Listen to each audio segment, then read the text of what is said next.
Driveline R&D podcast, episode 48. Way too high. Way too loud. Way too loud. This is Alex Caravan, manager of data science, drinking a, what are we drinking, man? Cupcake Prosecco? Cupcake Vineyards Prosecco. Coming to you a little bit closer to one of our co-hosts this time, but Lindley, take it away. Kyle Lindley, sports engineer, Driveline Baseball, drinking a dry January water again.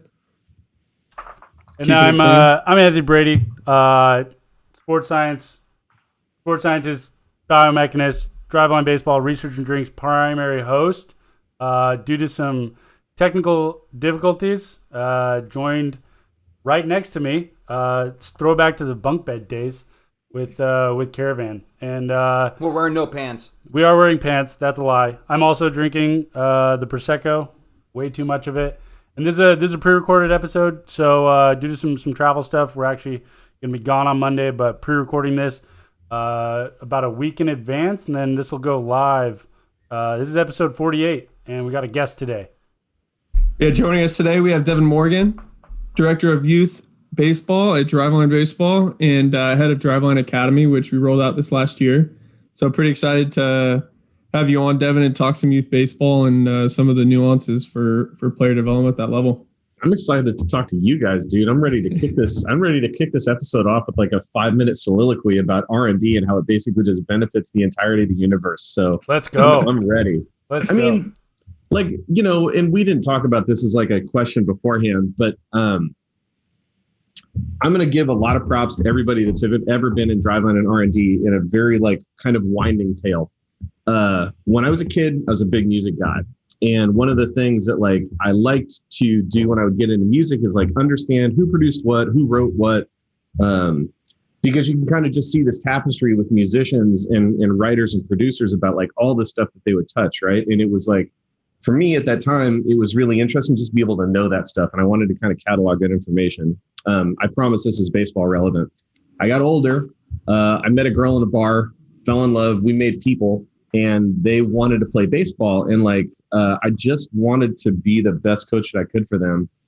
And I think at the time that I was starting to kind of do that search was the time that when like R&D was getting really built out as like a real department at Driveline, not just like Joe and Kyle and OC, like, you know, trying to actually like create a biomech lab at 4 o'clock in the morning after running the training floor from like 10 to 10 or whatever. Yeah. And I started reading the Driveline blog, and it was just like, I think the thing that like sold me on Driveline and like why I really like drank the Kool-Aid before I even got a job here is because you guys and everybody kind of, you know, and everybody before, there are answers to like a lot of the things that I wanted to know about. So like I would go, I mean, one of the first things I did was like look at one of the PlyoCare blogs, replicating the ASMI study. And it was just like, oh, there are answers to these things. Like I didn't even know what Varus torque was, or I didn't know what a Newton meter was, but like, you know, the internet provides the entirety of the world's known information, like at your fingertips. And you could figure out about this stuff because there are answers out there. Like you just don't have to guess anymore. And for me, I think I've always just been like, attracted to knowing those type of things, and especially even more so when it comes to my own kids, just because you know, you only get a chance to do this once, and I want to do it the best way that I can. So I'm going to take the time to actually figure out like what's the best way to train them and how to help them develop. And I'm able to like literally, not just me, but like we are able to have answers to these questions because Driveline R&D exists. So I just appreciate the work that you guys do. so much because it puts idiots like me in a position to actually feel really strong in the things that I have convictions about because you guys do the legwork. So thank you. Oh shit! Let's go, Lindley. Yeah, Lindley, clip that afterward. We don't need to make a trailer anymore. That's the trailer right there. That's the podcast. Yeah. What? Devin, That's really quickly, to like flip it around too. The youth getting data in the youth level is going to be really, really exciting, and I think that's something that's going to like complete kind of our longitudinal data set and like give us the ability to answer a lot of questions that we haven't been in the past, because just getting primarily college level data. Sure. Getting youth data and comparing it and seeing how people move differently at different ages and whatnot. Just for an example, is going to be really exciting. I think it's going to allow us a lot of opportunities. So appreciate all that stuff that you're doing with the youth stuff as well. Yeah, I mean, it's just, nobody's ever really done that type of stuff at scale other than ASMI, as far as I'm aware. And what is Did it do it at scale for youth ASMI as well? What's that? Did it do it at scale for youth as well? I've always felt like that's still been undersampled. I would say so. It's either undersampled or like the sample frequency is not that great. And I think that's one of the things that I felt really strongly, when we started talking about having the academy and having, 123 some odd kids, and that number's actually going up. So like sub 150 kids in 1 year, all MoCap twice. That's 300 captures. It's a lot of data. It takes a lot of time. We have to kind of navigate our schedule around it. But like the output of that process, when you start to consider, not only do I get a chance to kind of sample in a qualitative sense the way that a kid moves at the onset of training and at the completion of training over the course of like a 10-month window. But if we do our jobs and we make sure that that the kids have fun, that they get better, and they want to stay in our organization, then we get a chance to like wash, rinse, repeat that cycle every 12 months or every 10 to 12 months, right? Yep. So now all of a sudden you get a chance to have what I think is like unparalleled access into literally the way that young athletes' throwing patterns develop. And I guess I'm just saying throwing patterns because we started with biomech, but there's no reason we couldn't look into hitting MoCap next year, which again gets back to the same kind of thing, like the trailer. There are answers to this stuff out there, like technology and research development.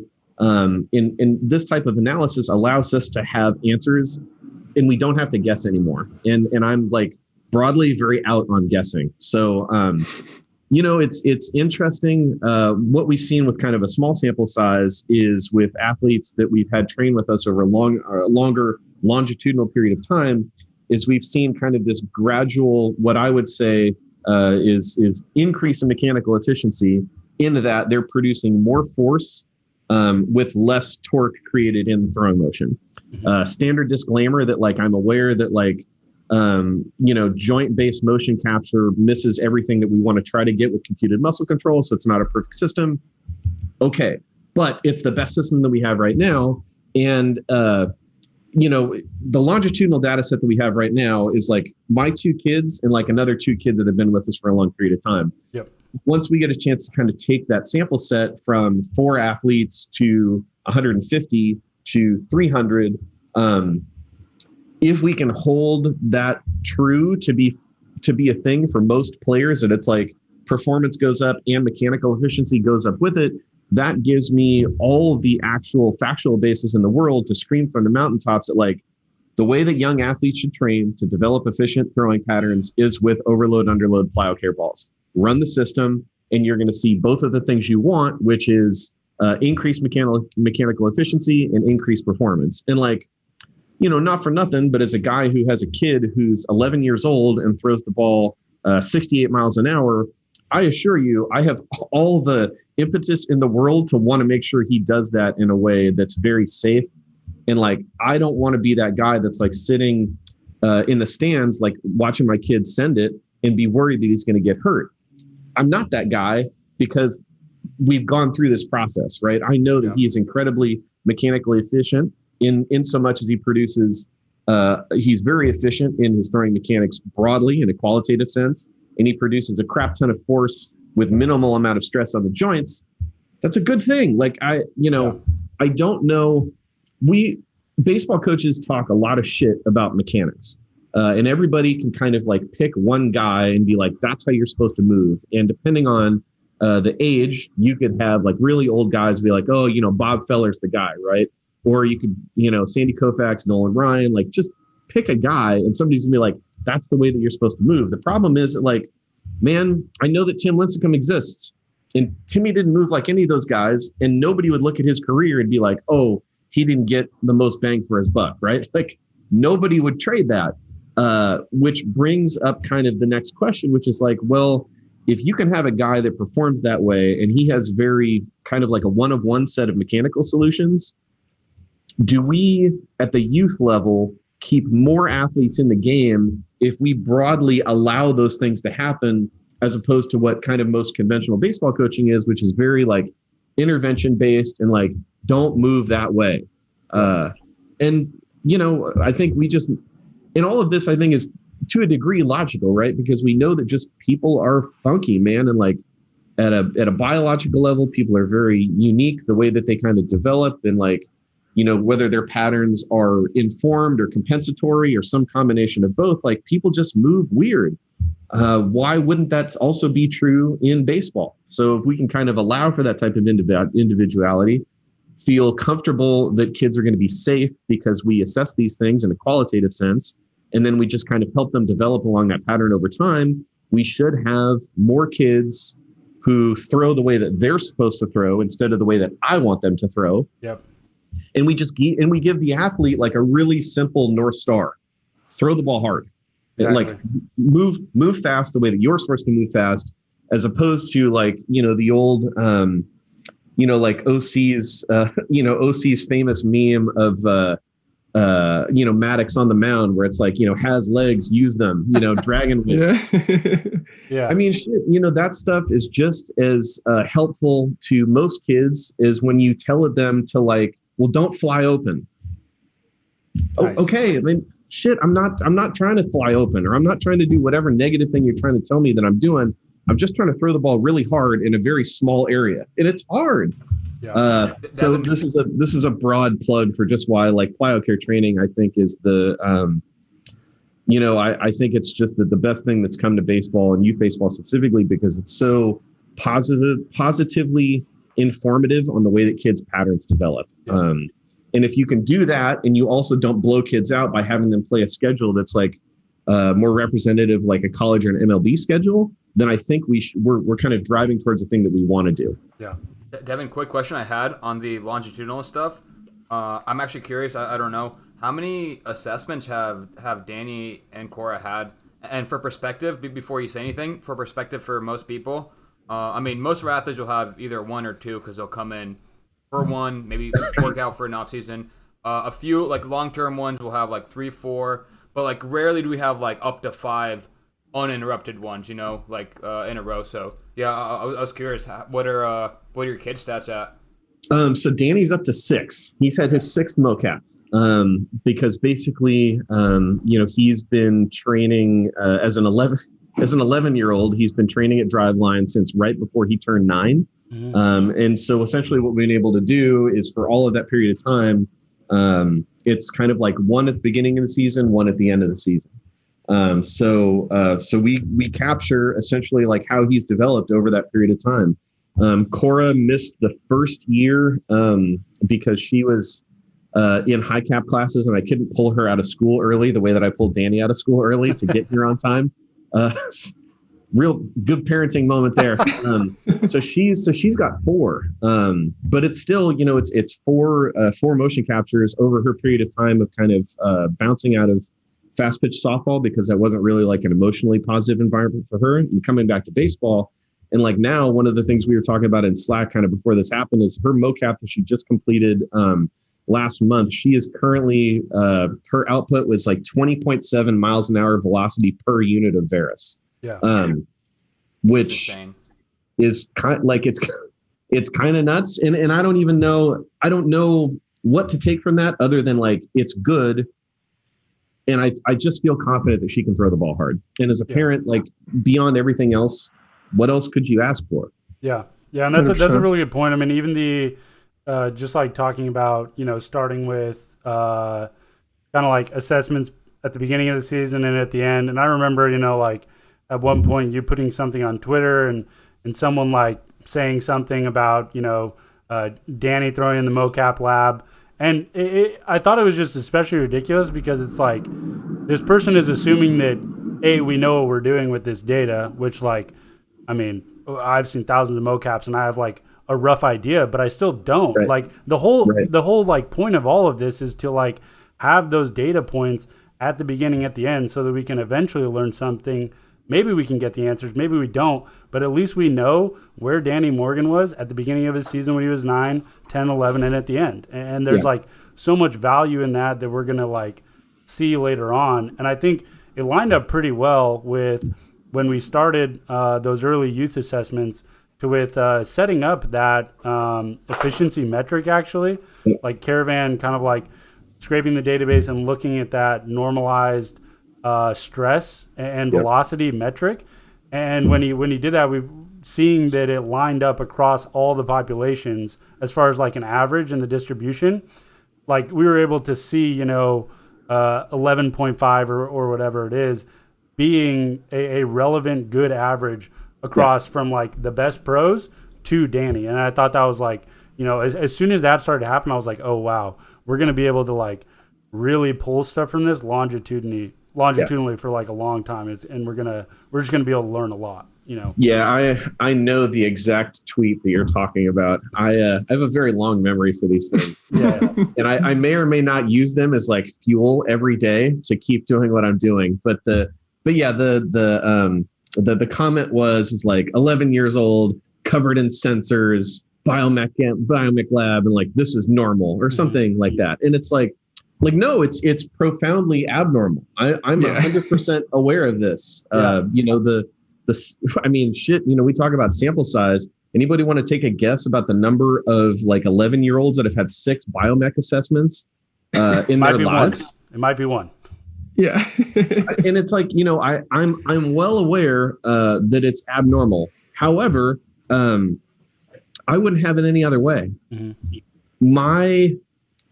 And again, like you don't have to really think about this too deeply to wonder that like, what is it about me and my childhood that's driving me towards this? But like, I need to know answers to these things. I need to try to find them. And like Brady, just like you just said, Danny throws hard and he throws hard really efficiently. Cora, my daughter, throws hard and she throws and does that efficiently. I think that that's good. And that's really all that I need to know, because at this stage, we're just kind of at the collection phase. We're way down the road in terms of like how we could make like a real like definitive statement about like this is how it should be done. Well, I think what we're trying to do is kind of just come up with like some bumpers on the fucking lane about like what's the best pathway that's going to get the best possible developmental results for the most kids broadly. Yeah. Because what I'm pretty sure that it's not is infinite fucking arm circles as a warm up. And I'm pretty sure that it's not, sending the emotional signal to prepubescent children that like the output of any particular game is somehow definitive about their entire athletic career and like career in big air quotes.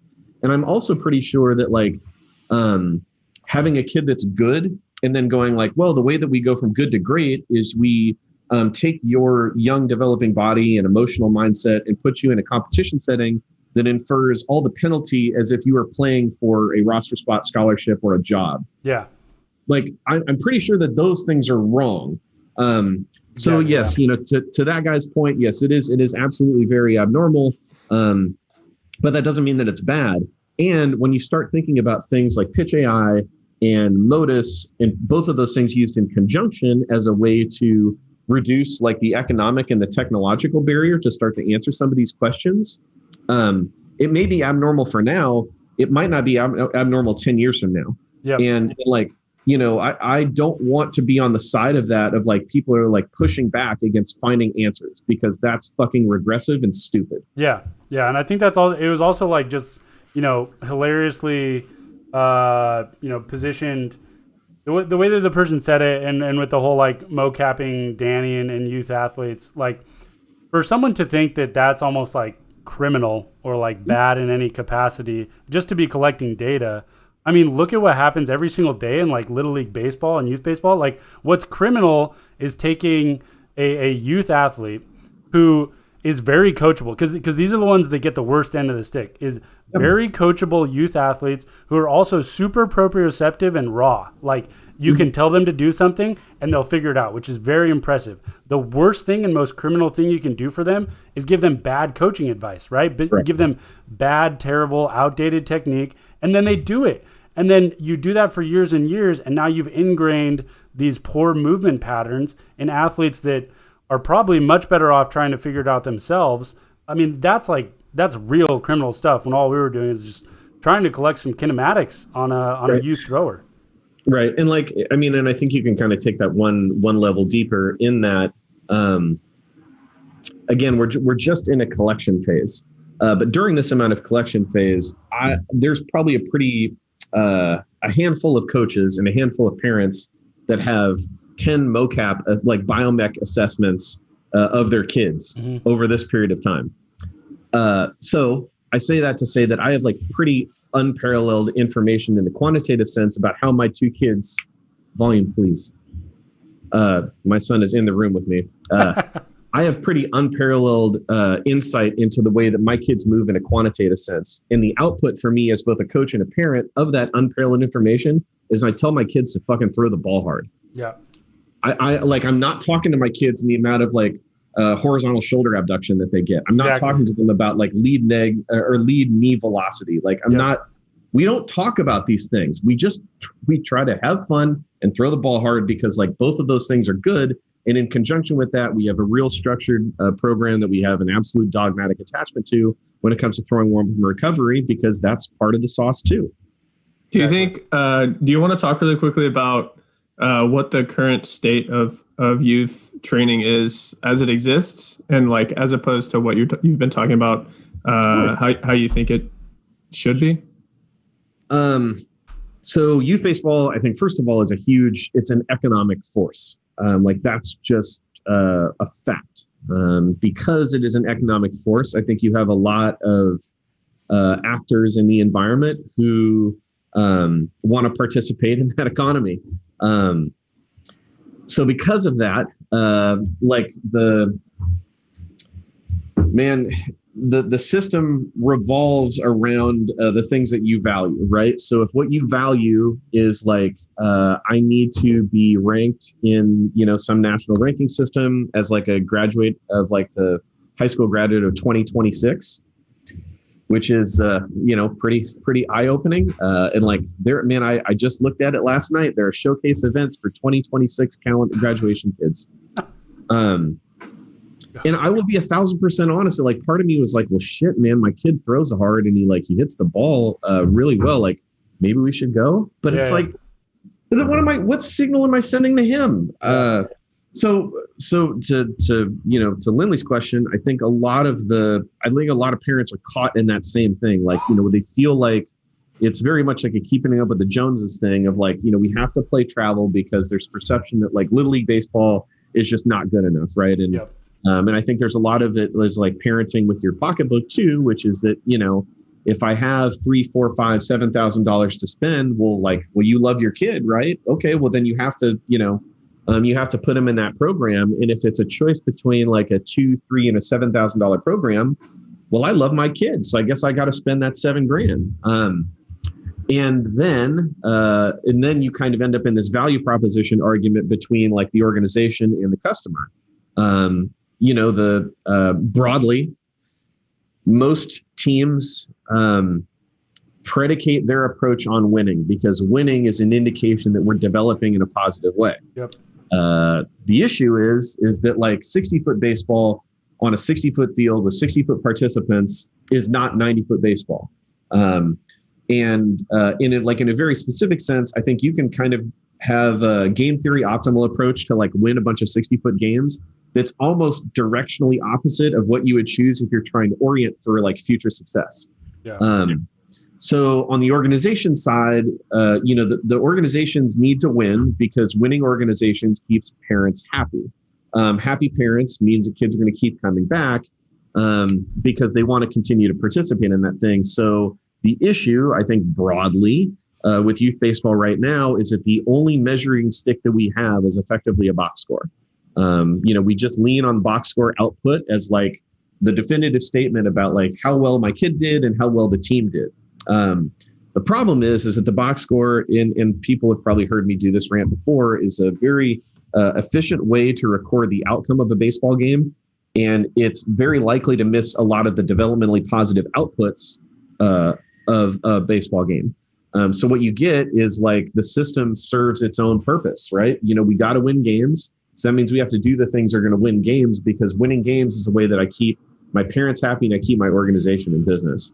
And I think you've got like this really weird, I think the ecosystem's a little bit weird right now because you have, PBRs and perfect games are talking about things like exit velocity and bat speed. And they're trying to get like a little bit of quantitative insight into the way that individual athletes are developing, but the teams don't necessarily reflect that ethos, right? They reflect that ethos on a showcase day. They don't reflect that when you're playing like tournaments in December. And like, the fuck are we doing? Yeah. Well, what we're doing is we're trying to deliver value, right? We're delivering value through like the way that as a parent, I feel like I get value out of the organization as we play games, and hopefully we win more than we lose. And if like little Johnny or little Jane goes 4 for 4 or 12 for 12 on the weekend, that's a fucking win. Yep. The problem is that like the developmentally positive thing could be making an out. And I know that like coaches and dad coaches around the world are just going to like jump out of their seats when I say that shit. But like, look, if you're a young kid playing on a 200 or a 225 foot fence line and you bang something like 215 and it gets caught for an out, you won. Mm-hmm. Like you won, and you just happened to win in a condition where you turned into an out and not a base hit. But that doesn't mean that that's a bad outcome. It's a bad outcome only that it was turned into an out. But like the output was good. So right now, where we are, I think, broadly travel baseball just operates in a way to kind of serve those masters. I think there's generally a perception that Little League baseball is just not good enough. So a lot of people feel like they're kind of stuck between like, well, I could play Little League, but if I play Little League, I'm like not doing right by my kid.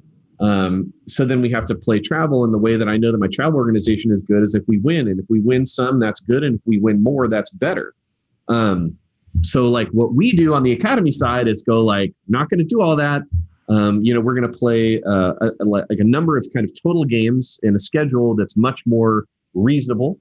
And what reasonable means is like, for my son's 12U team, we're looking at probably playing 40 games. And if he gets a chance to play Little League baseball this year, probably have another 20-ish on top of that. So he's playing about 60 games this year, which is reasonable. And then along the way, what we do, and this is part of what, again, like how I benefit just by like being associated with Driveline and having R&D, is to be able to provide reports, like report cards to our parents in a quantitative sense, evaluating the way that these kids develop in like 30, 60, 90-day periods. Because, we kind of scream from the mountaintop that like there's this whole other picture of how your youth athlete's developing that won't get reflected in a box score. But in order to show that to them, I have to record it, and I have to just beat them over the head with it. Yeah. So that's why we're doing the report cards. We do that with like a really, a pretty 30, 45 day frequency. Because I just want to continue to help parents understand that like, because we capture all this data, you started with us in October and we're going to finish hopefully sometime in July. And in that period of time, I'm going to show you in a definitive sense, your kid got better at the game of baseball at the core attributes of any baseball player in these specific lenses. You're moving the bat X mile an hour faster. Your average exit velocity is Y. Your peak exit velocity is Z, and your throwing has increased. Like, we can show these things if we just capture them. So that's what we're trying to do, and essentially trying to send a signal to the rest of the travel baseball world that like, if Driveline wanted to run a youth team that was like in Florida and Arizona and Texas and California every single weekend, we could do that, but we don't. So do you think do you think the main difference is in competition, or like do you think there like as far as training methods go, do you think that there are non-Driveline Academy teams and groups doing similar training? Absolutely. And or do you think there are or like how much objective measurement, like player development, technology measurement, do you think there is outside of Driveline Academy? Because you mentioned obviously you go to showcases like Perfect Game or whatever, and they'll give you some stats for recruiting purposes. But do you think it's like, how common do you think it is to use those same measurements for player development purposes? I know that there are people out there that are trying to fight the good fight. And I think about guys like Joel Mishner and who runs Indiana Chargers. Like we wrote a blog about their implementation of our stuff. Like I want to say like 2 years ago. So, I think about guys like, the Indiana Chargers who have been kind of at the real bleeding edge of this, even ahead of Driveline. We're definitely not the only one. So I should be careful and not paint with too broad of a brush. I wouldn't suggest that, like, we certainly are not the only people that are trying to do the right thing in travel baseball. And even more specifically, I think even these organizations that might do things that I wouldn't do with mine, they believe that they're doing the best thing for their kids. I truly believe that for a lot of these people, it's just, the difference is they just don't see it through our lens.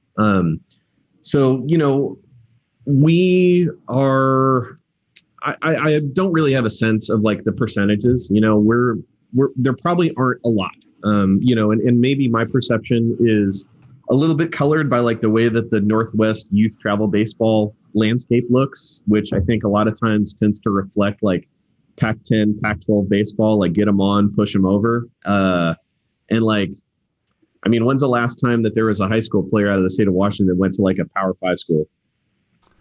I want to say like 2016, Ethan Paul going to Vandy, maybe.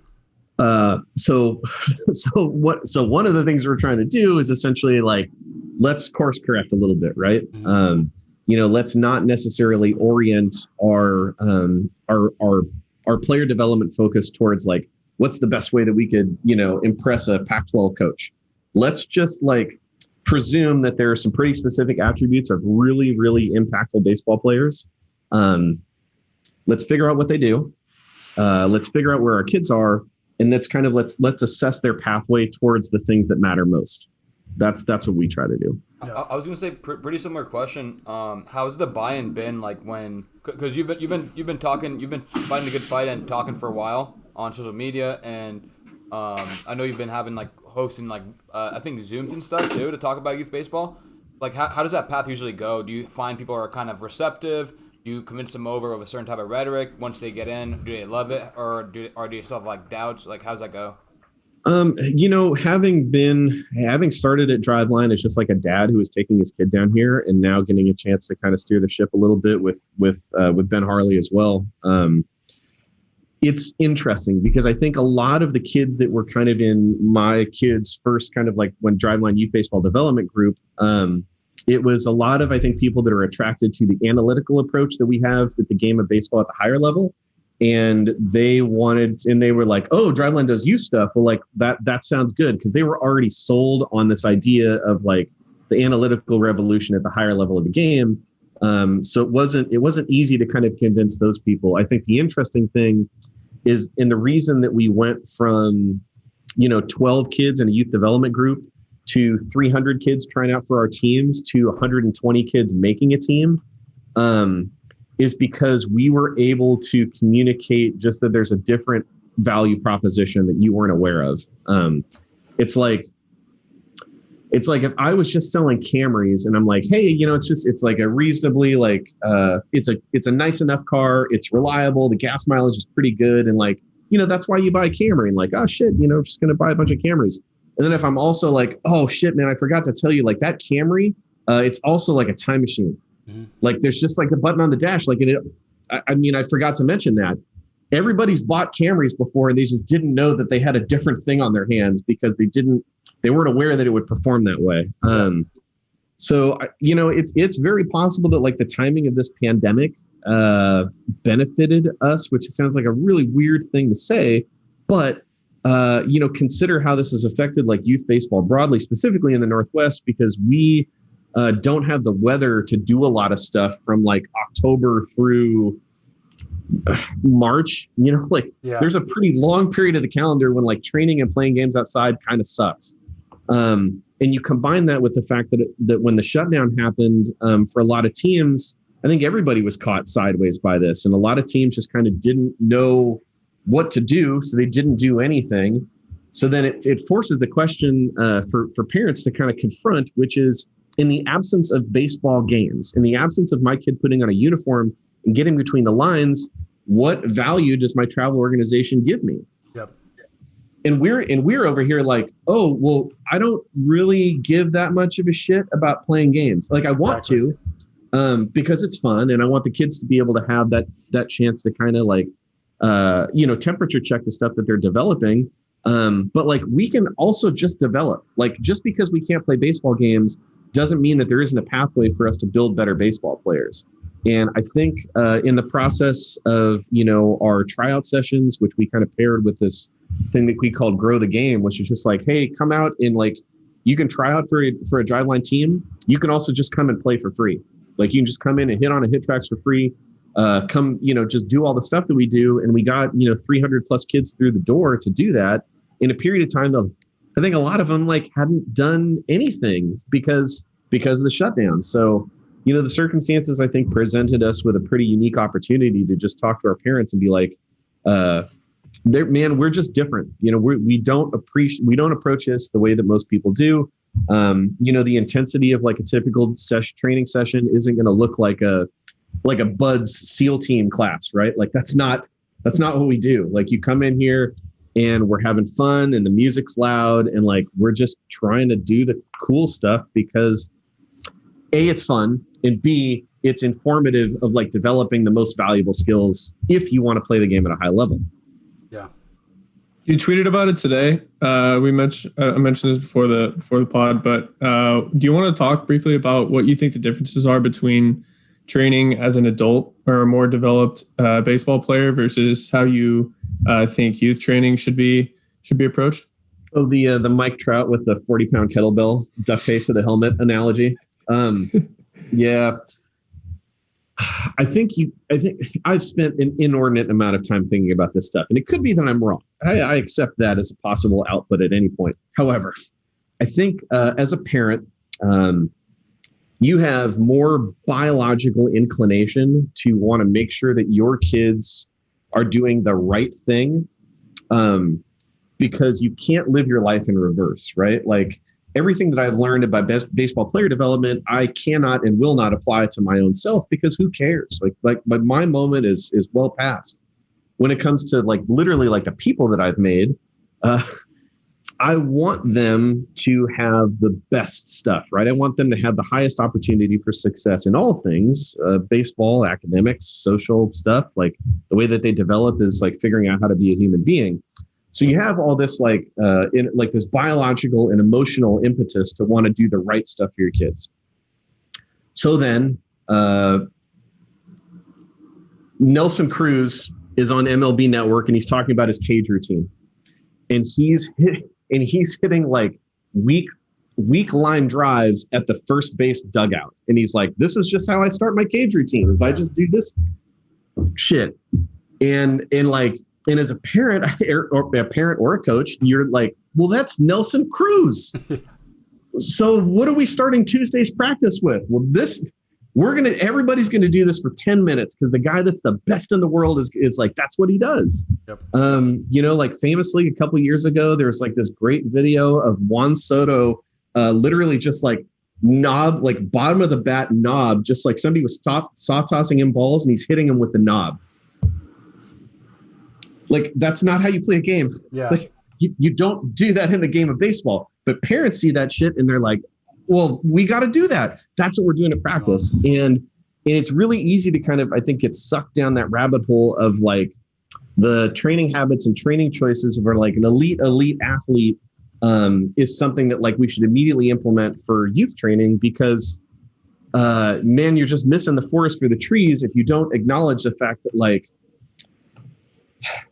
Juan Soto being able to rhythmically hit baseballs with the bottom of the knob of his bat is not what got him to like.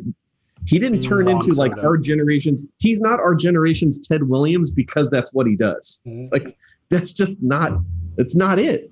So the image of Max Engelbrecht is what did it. I think that's what I heard. I heard Max Engelbrecht taught him how to hit line drives to first base. Yeah. I mean, maybe not causation, but correlation for sure. Yeah. I think it's tough, right? Because there's any number of kind of small things that adult 1% of the 1% elite athletes can do that, maybe that helps Juan Soto. Maybe I'm an idiot for suggesting that it doesn't. However, the degree to which that it like positively affects Juan Soto is solely because he's so good about rotating fast. Yeah. His cognitive process for determining pitch speed, pitch movement, pitch location is so elite. His decision making is so elite. His ability to murder baseballs is so elite. And it could be, and this is maybe just like talking out loud, that like you're a parent and you're looking at your kid and you're like, well, my kid doesn't have 90 mile an hour bat speed, but my kid can do this like super eye-washy drill. So maybe that helps. But it's just we're so far beyond the point of like the 70s and the 80s where like professional athletes also might be visually mistaken for like the background characters on the cast of Cheers. Like, man, pro ball players don't look like that anymore. Yeah. And I love Bartolo Colon as much as the next guy, but like he's an absolute outlier in the fact that he has that body type and he performs the way that he does, because most ball players, the pathway is not that. The pathway is not like, oh, I can just have like a really bad body and also be like elite at, blocking and rotating. That's just not a pathway. There's some guys who throw like 95 and they can't bench the bar. Like, I that's a thing, but like most people don't have that genetic lottery ticket. Most people, if you need to increase rates of horse production, you need to work on increasing rates of horse production. Yep. If you need to if the task environment is you need to move really fast and turn really hard and block on a single leg and rotate around it, then it shouldn't be fucking rocket science to suggest that like that's what you should spend the majority of your time doing and focusing on. However, this is the same thing about like value prop, because if the value prop that the organization says like we need to win because winning means happy parents and happy kids, then that isn't this, right? Winning means like we got to put a bunch of balls in play, force defenses to fail, put pressure, like pressure. And I have less tolerance for like a kid trying to throw the ball really hard and zooing it to the top of backstop. I have less tolerance for a kid seeing a pitch that they can attack and trying to hit a nuke because that negatively affects the one output that I'm really focused on, because they're not aware of all these other potential outputs, which are much more informative about like how kids and athletes are actually developing. Yeah. Deven, kind of a similar question, something we talked about before. Similar to the difference between adult and youth, what kind of limitations do you think tracking technology has for youth athletes? Like we talked about some bat-related stuff with DK and Blast, but I'm curious to hear your thoughts there. Sure. I mean, I think it's funny because I had this conversation in my Twitter DMs just the other day. A guy hit me and he was like, I have an 8th grader. He's taking like high school calculus. He's like super, super smart. And he's attracted to this like data-driven qualitative approach to baseball in his own career, air quotes, as an 8th grader. And he was like, he's really upset because his connection scores on Blast are like really low. And he was like getting beat up. He was like literally like beating himself up in training situations because he couldn't figure it out. And I was just talking to the dad and I was like, you got to make the stuff work for you. The whole argument about, the pocket radar gun being hot relative to the stalker, like who gives a shit? Like broken ruler theory. If I measure it, in January and I measure it again in July, and I use the same ruler, it doesn't matter, right? I should be able to discern the difference in improvement between those two numbers. To a degree, I think both blast and DK give some metrics that are that I've never paid attention to. Mm-hmm. I was looking at that DM and I was like, shit, I wonder what my kids' connection scores are, because I had literally never looked at it. So again, I have access to all of the tools in the toolbox for my kids, and I don't pay attention to this shit sometimes, just because if I do, then I'm going to start going down this weird rabbit hole of like getting hypercritical and hyper correction oriented about the way that my kids are developing. Right.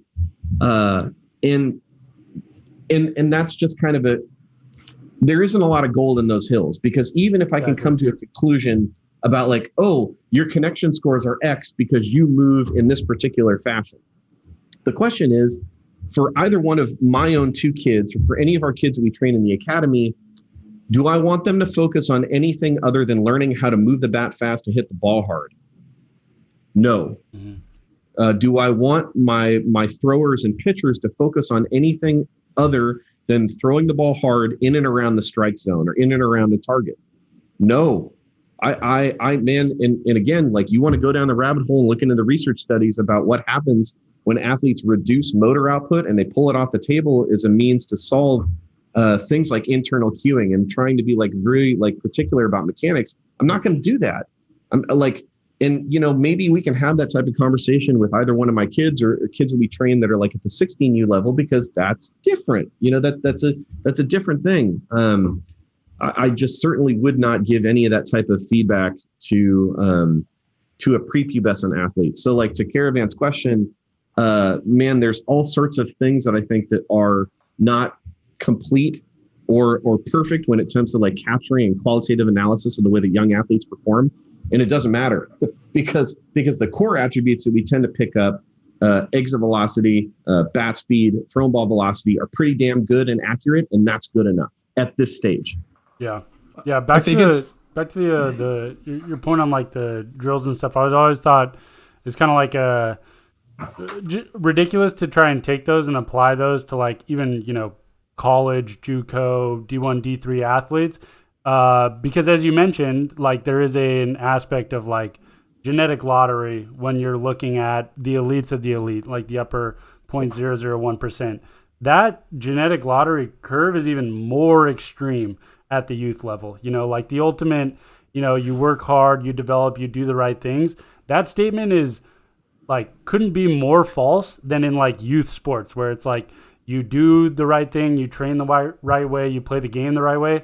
Sometimes it just doesn't matter if there's a 12-year-old that's 5'11" already, Right. Like that's just like kind of the case. You're gonna go up against that and you're gonna lose, which brings me up to something that I do want to take your opinion on and see if you've thought about this as well, because it's something I've been really interested in and we've talked about in like past courses that I've taken.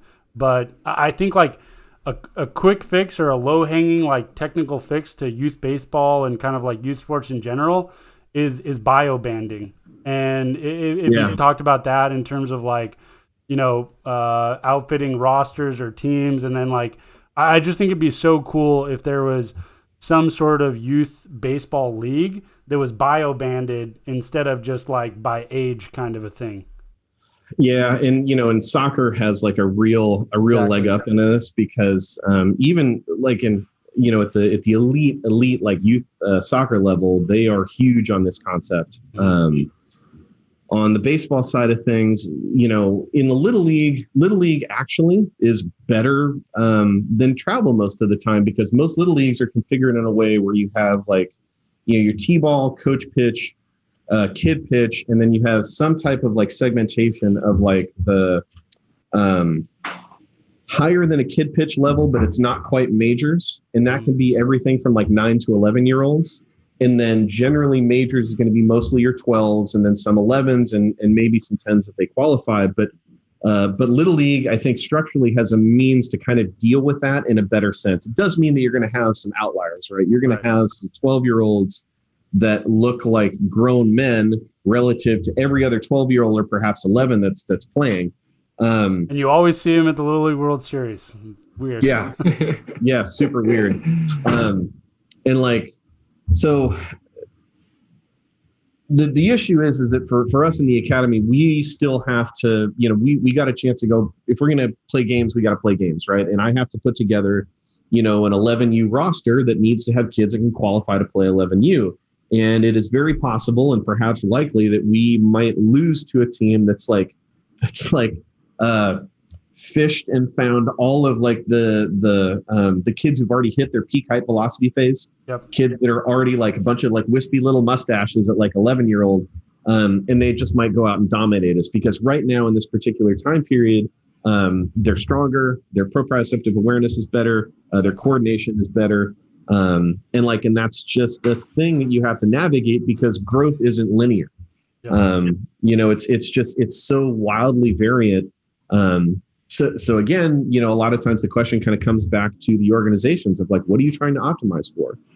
Because what you're trying to optimize for is like winning, the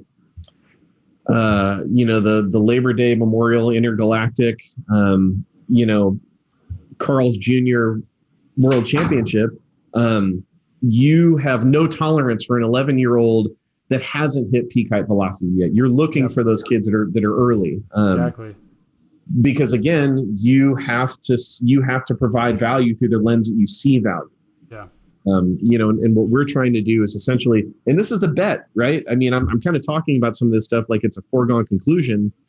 Maybe I'm wrong, but the thing that we're kind of positing is that like we can take a team like our young teams that we have in the academy now, put them in this environment, optimize for the things that matter long term, and then over time we start to, if we get ahead of the curve enough, we can start investigating like maybe it's appropriate to do pitch design with a 15 or a 16-year-old if that 15 or 16-year-old already throws 85. Yeah. I wouldn't do that with my 12-year-old that throws 70 because I think there's completely diminishing returns about whether anything we get out of that process is going to be repeatable. And if like we talked about, if it might possibly blend into that other thing of like getting somebody domed up about all the things that they're doing wrong, which is not developmentally like what we want to orient towards. So, we're not going to do that right now, but maybe if when we're 15, if we get ahead of the curve enough, we start to open up those doors and maybe there is some gold there because we're already like 2 standard deviations above where we should be. Yeah. But that's just not going to happen if your focus is on the other thing. It might happen for a very small subset of people who again have hit the genetic lottery. Exactly. Yeah. I think that's a really interesting like problem. And it actually relates to something that we've talked about like recently internally that you brought up with like youth biomechanics, leaderboards, that type of thing. I mean, it's something that I've thought about quite a bit in terms of like, how do we address the problem of just like splitting youth data by age? Because I mean, honestly, just as you said with like PHV and everything there, it's a disservice to be like, oh, at 9 years old relative to other 9 years old, you're not even close. When it's just like, well, right. he's a late bloomer or whatever it is, kind of a thing. I think it's like a unique problem to solve, but I'm pretty optimistic that through biobanding or some form of that, you could get more, promising results. Yeah, and I think it's just, again, I think it comes back to how you communicate and express value to parents. Because so like, with the report cards we do kind of collect and present them with some average values about their teams. And like, by the way, Deven, not interrupt you, but I was going to say, I don't know if you've ever like actually explained Academy on this podcast. I was going to say, if anybody's interested and knows you want to give the actual full plug before you start talking about the report cards? Yeah, no, that's a good idea. So the Driveline Academy is a player development first travel baseball organization. And essentially what we do is we form teams, in September. We started team training in October. We do off-season team training from October through February, and then we try to get ready for some type of gameplay. For our younger teams, so the 12 and under, we also give them all the bandwidth in the world to go play Little League or recreational pony or Cal Ripken baseball because that's good for them. It's good for kids to be able to play with their friends, the kids they go to school with, the kids that are in their neighborhood. And I don't give a shit how developmentally regressive your Little League team is, right? Or people get worried about, my kid's going to pick up bad habits. It's like, well, okay. If they just get a chance to play with their friends, especially now in 2021, coming out of what we've done in the last 12 months, that's a good thing. And so then we will schedule some amount of tournament games in and around that schedule that the Little League season allows, or the pony or Cal Ripken or whatever. And then at the conclusion of that, we'll finish up with some summer tournaments. Ideally, we're shut down by July so that August, September are our off period, and then we can essentially just kick the whole thing back up in October. For our older teams, starting around the 13-year-olds, Little League and Pony and Cal Ripken are kind of less attractive for a lot of those kids that ages. So what we do is the same thing, off-season training from October through February, really focused on executing a couple different discrete developmental cycles, which is what we do with all of our kids. And then they start tournament play, but we're doing tournaments about every 2 to 3 weeks. And the reason we're doing it on that schedule instead of like every single weekend is because we're going to go into that first tournament. So we're going to figure out some shit that we got to work on. Some that could be individual stuff, some that could be team stuff. But we want to make sure that we can take the time to actually do it. So we're going to play a game, figure out what we got to work on, take 2 to 3 weeks to focus on it, play again. So again, those kids at the 13, 14, and 16U level are probably playing closer to 50, 60 games. But the thing that we are doing kind of all along the way is in our off-season training, executing a couple different discrete kind of developmental cycles. So onboarding for 4 weeks, velocity phase for about 6 weeks, kind of bat speed, hitting development phase for about another 6 weeks after that. And then we finish with about 4 weeks of what we call like a blended competition, which is just like, all right, we've got all these new toys. Let's make sure that we can deploy them in the way that we want to deploy them in kind of a game and competition sense. And then along the way, we take a couple different phases of our season. We have kind of an exploratory phase. It's kind of the beginning of things. So February through May, we're just trying to figure out what these kids can do. And we're trying to teach. So like if I construct a roster in February and like my goal is to win this championship at all costs, man, I got to play the right kids at the right positions. But that means everybody that doesn't fit that exact parameter is going to get just kind of kicked to the curb. And I don't have an opportunity to like help those kids learn. So what we try to do is in the exploratory phase of things is, man, everybody's going to play everywhere. Because that's the thing that helps them learn the most. They got to have those opportunities. Yep. And then by the time that we get into, June and July, that's our performance phase. And by that period of time, kids have been training for so long and they've been playing games. I feel much more fair and feel like it's equitable for those kids to kind of play the positions they've earned because they deserve to do that. And it doesn't mean that like, if you're not the starting shortstop, you're just going to ride the bench all weekend. We're still going to put you in a position to succeed where you can succeed. But we're not making that roster decision in like February and then wearing that for like 5 months. Because essentially all that does is just presume that I can't teach someone anything, and that sucks. So basically, with the academy is we're trying to achieve some balance in the force, right? We want to balance development with competition. We want to really have like a pretty holistic and homogenized approach to the way that we develop young athletes, where we're not just kind of like trying to go like, well, this is the most game theory optimal approach to winning a 60-foot baseball game. We're going to make our training have like a one-to-one reflection of that. It's like, what matters most? You got to move fast. You got to get stronger. So we got to kind of execute against that paradigm. And it's like a lot of times, I think in baseball specifically, people give, year-round baseball is like thought to be like a very, very bad thing. And I'm not saying that it's a good thing. Yeah. But what I will say is that if your year-round baseball program is like trying to develop you with a well-rounded athletic base that can be deployed within the game of baseball, that's very different than developing you as like you need to be the best 9-year-old baseball player possible within the context environment and definition of what a good 9-year-old baseball player is on a 9-year-old field playing against other 9-year-old kids. Those are like, it's very potato tomato. Yeah. So we try to, I think, for kids who are going to be in our program, it's about 10 months. We have to take that more balanced approach to it, because if we started kind of like really overly optimizing for the things that are going to win us a bunch of 60-foot games, then again, it's kind of the same thing we talked about before, where I think we're moving in a very opposite direction of like the type of skills and athletic attributes that I want to give to a kid that's like 14 years old and shows up for their first high school baseball tryout. Yeah. Chris, do you want to talk about the report cards?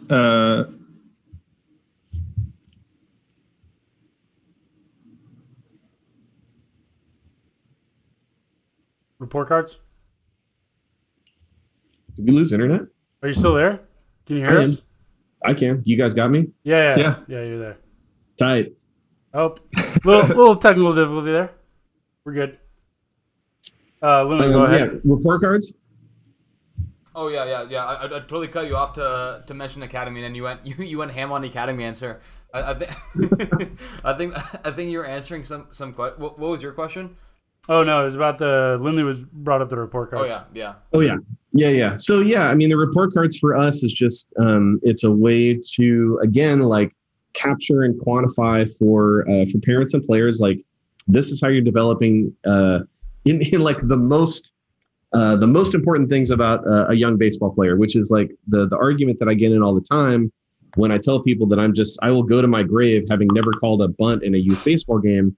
The reason for that is because it's just not the most important thing. And we're going to spend our time doing the most important thing because it's the most important thing. It's like, it shouldn't take like a bunch of like mental gymnastics to kind of figure it out. Yeah. Yep. All right. Usually we wrap up these episodes with a fun question or two. Since I know that you're a big rap fan, I'd like to hear your favorite rap artist and then maybe favorite rap song. Man, like, and who had a highest exit velocity? What rapper do you think had a highest exit velocity? Cameron from Dipset actually had probably could have had like a pretty legit college basketball career if his professional interest didn't take him in a different direction. Oh wow. Yeah. No, you can find clips of Cameron like actually hooping, I think, with like Stephon Marbury and some other like New York guys on the playgrounds around the same time. Jay-Z's kind of the GOAT.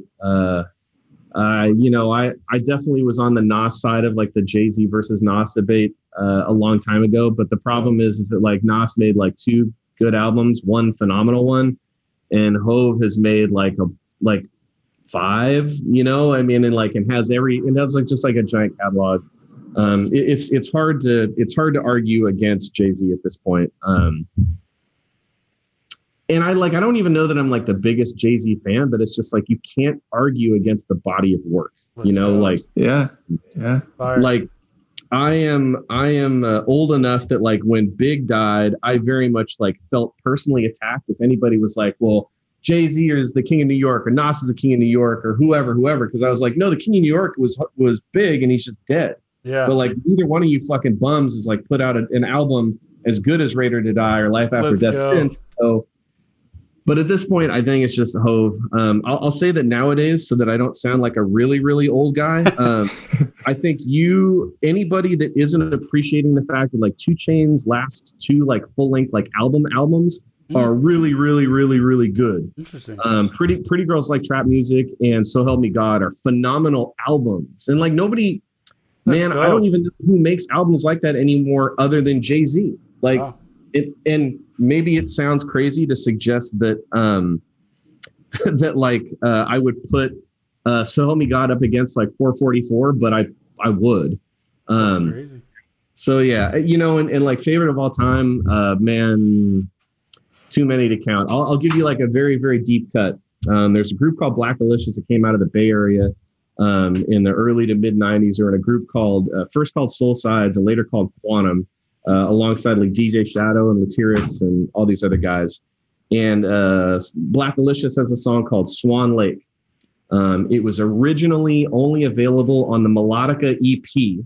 which was like international distribution only. I bought the CD maxi single of no, I actually bought Melodica, the whole EP, and I think I paid like $30 for it. Let's go. Swan Lake is possibly the greatest rap song of all time. Wow. Let's go. And That's for anybody tight. that like is like kind of tangentially aware of rap music, I would put it right up there with like Troy's, or P Rock and CL Smooth's Troy. It's like an emotionally evocative rap song. That's cool. If I was to look it up on Spotify, would I be able to find it? I want to link it in the description for this. I am 99% positive that Black Delicious has their whole catalog on Spotify. Oh, let's Okay, go. cool. Either way, I could probably try to find it on the internet or on YouTube or something. Yeah, and, get if it not, linked. I probably have an MP3 I can send you. Dude, this is Okay, this is, yeah. I still own MP3s. I have a giant collection of them. Let's That's just go. dude, this is news to Bad. me. Styrol told me you're a 69 fan. yeah. I don't want to sound like the old man River, but like I think honestly, people that think that 6ix9ine is good should listen to 2 Chainz, because Chainz is gonna like get you turned up and like, you know, and all that, but he also makes really good songs. Let's and he's go. also not like a dickhead, and 6ix9ine also like abused. Anyways, he's a good person. Let's go. Yeah. I think if you look back on like earlier episodes at our old house in Caravan's picture, you'll see a Nas Illmatic poster in the background. His old poster I had. So Yeah, the Illmatic album is, you know, it's Goated. one of the, it's just there's no skippers on there, dude. Yeah. And, you know, and there's no skippers on there in part because it's like a who's who of like production in and around the time. And it just so happens that it also happened to be, you know, Nas is on there. And, you know, shit, man, I remember when, you know, Nas got featured in The Source before he even had an album. I'm very, very, very, very old. And it's funny because, like, you know, Jay-Z's best album is possibly the Black Album, but like the Black Album was patterned off of Illmatic in that, like, it was just like it's all the best producers and you get one joint, and the only difference is the Black Album, Pharrell got 2. let's go. We got youth baseball and rap history. Let's go. This is Elite awesome. Podcast 48. This is fucking awesome. Thank you for coming on, Dev. This Thanks, is Deven. fucking Oh, yeah. sick. No, it was awesome, man. Yeah. Appreciate you, dudes. Absolute pleasure. Yep.